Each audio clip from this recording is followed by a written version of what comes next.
आप सोच रहे होंगे कि मैं इस तपती धूप में साइकिलिंग क्यों कर रहा हूं। मैं इस समय मड कॉन्स्टिट्यूंसी में और मेरे साथ हैं विधायक सुरेंद्र भगत जो कि मड कॉन्स्टिट्यूंसी के हैं और वो इस समय साइकिल पे एक मीटिंग के लिए जा रहे हैं। और ये आज ही नहीं बल्कि पिछले कुछ दिनों से लगातार वो जो भी कोई मीटिंग अपने कॉन्स्टिट्यूंसी में होती है, नजदीक में होती है, सुबह और शाम के वक्त वो साइकिल पर जाते हैं और अपने लोगों से मिलते हैं, उनकी बात सुनते हैं।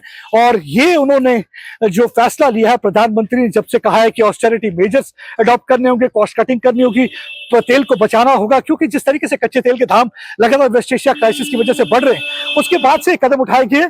और मैं इस समय इनसे बातचीत करता हूँ। सुरेंद्र जी, आप इस समय कहाँ पे जा रहे हैं? बहुत बहुत धन्यवाद भाई साहब। इस समय हम मेरी विधानसभा में एक पीएचई का स्टेशन है, गलवड़े चक पंचायत है, उसी के संदर्भ में एक बैठक रखी गई है कि लोगों को स्वच्छ पानी दे पाए हम। उसी के संदर्भ में एक बैठक रखी गई है। उसमें हमारे पूर्व में सरपंच, पंच, गाँव के नंबरदार, चौकीदार वो हमारे साथ हैं। और इसी संदर्भ में मेरे साथ हमारे भाजपा के मंडल अध्यक्ष मेरे साथ हैं। ये लगातार साइकिल पे आप जाते हैं आजकल?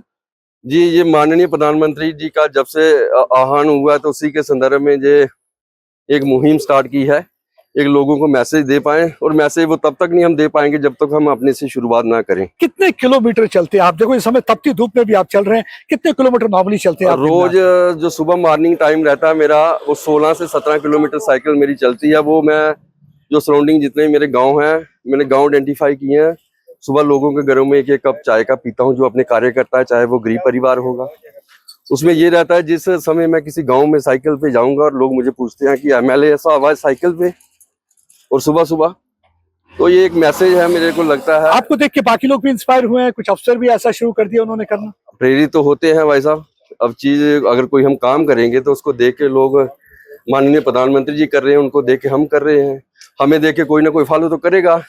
पर ऐसा नहीं है, लोग कर रहे हैं चीज को, अब लोग समझ रहे हैं। सुबह जब मेरी साइकिलिंग रहती है मेरे साथ, अब स्टार्टिंग में 8-10 लोग मेरे साथ रहते हैं सुबह जब निकलते हैं। देखिए, इनकी कॉन्स्टिट्यूंसी के कई लोग इनके साथ सुबह साइकिल पे रहते हैं। मैं चला तो अकेले था, लेकिन आहिस्ता आहिस्ता कारवां बनता गया और आप देख सकते हैं कुछ लोग इनके साथ है। कैसा लग रहा है आपको जब अब इनके साथ चलते हैं? सर बहुत अच्छा लग रहा है। तो माननीय प्रधानमंत्री श्री नरेंद्र मोदी जी ने जो अपील की थी कि देश में तेल बचाएं हम, तो उसी के संदर्भ में पहल हमारी कॉन्स्टिट्यूंसी में माननीय हमारे विधायक सुरेंद्र कुमार जी ने की। इन्हीं को देखते हुए मैंने भी अपना साइकिल बाहर निकाला और पिछले कुछ दिनों से मैं भी काफी जो सफर है वो साइकिल से कर रहा हूँ और अच्छा भी लग रहा है। देखिए, साइकिल जो थे इनके गोडाउन में पड़े हुए थे, कई अरसे बरसे से साइकिल इस्तेमाल नहीं हो रहा था, लेकिन एक बार फिर से आप देख सकते हैं कि जब से विधायक जी ने साइकिल पे चलना शुरू किया है, बहुत सारे लोग इनके साथ जुड़ रहे हैं। इससे देखिए, एक तो ये फिजिकली फिट रहते हैं और कहते हैं कि healthy body means healthy mind.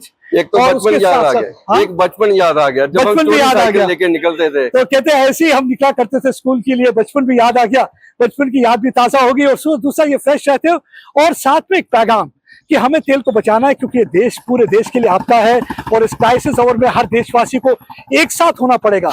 और यही एक वजह है कि आप देख सकते हैं कि ये बिल्कुल एक साथ है और इनकी पूरी कोशिश है कि ये जितने भी ज्यादा डिस्टेंस जो अपनी कॉन्स्टिट्यूंसी में साइकिल पे करें। जहां दूर दूर जाना होता है तो वहां ये लोग गाड़ी का इस्तेमाल करते हैं, अदरवाइज ये साइकिल पे। कुछ और कहना चाहेंगे, कोई पैगाम देना चाहेंगे साइकिल पे? मेरा सभी देशवासियों को यही है कि आप माननीय प्रधानमंत्री जी के जो प्रयासों से जो उन्होंने कहा है उसका हम पालन करें। उसी के साथ साथ ये पालन ना के तेल बचाने के लिए, ये हमारी फिजिकली फिटनेस के लिए बहुत जरूरी है। और ये मेक इन इंडिया के माध्यम से जो हमारे जितने भी साइकिल बने उनको भी रोजगार मिलेगा और इसी के माध्यम से मुझे लगता है हमारी फिटनेस भी रहेगी और हमारे तेल की बचत भी होगी। जैसे इस मौके पर मुझे एक गाना याद आ रहा है, चलते चलते मेरे ये गीत याद रखना, कभी अलविदा ना कहना, फिलहाल साइकिल को अलविदा ना कहना। आप भी गा के सुनाएंगे? मैं तो साइकिल को अलविदा नहीं कहूंगा। ये मेरी साइकिल जो मैं चला रहा हूँ, ये भी मेरी 7-8 साल से अंदर पड़ी हुई थी और मैंने भी इसको तेल शेल देके अब चलाना इसको स्टार्ट कर दिया। ये रुकेगी नहीं अब। साइकिल को फिलहाल अलविदा ना कहना, यही इनका पैगाम है। ये चाहते हैं कि जो प्रधानमंत्री ने देश भर के लिए मैसेज दिया था, आप इस मैसेज पर पूरे कायम रहिए। और हर कोई शख्स अगर देश के लिए कुछ करेगा तो देश पे कभी भी कोई मुश्किल नहीं आ सकती, चाहे जितने भी वेस्टर्न वर्ल्ड में क्राइसिस क्यों ना रहे। नीरज कुमार के साथ प्रदीप दत्ता, एनडीटीवी इंडिया के लिए इसलिए इसके साथ ही मैं आपसे साइन ऑफ करता हूं।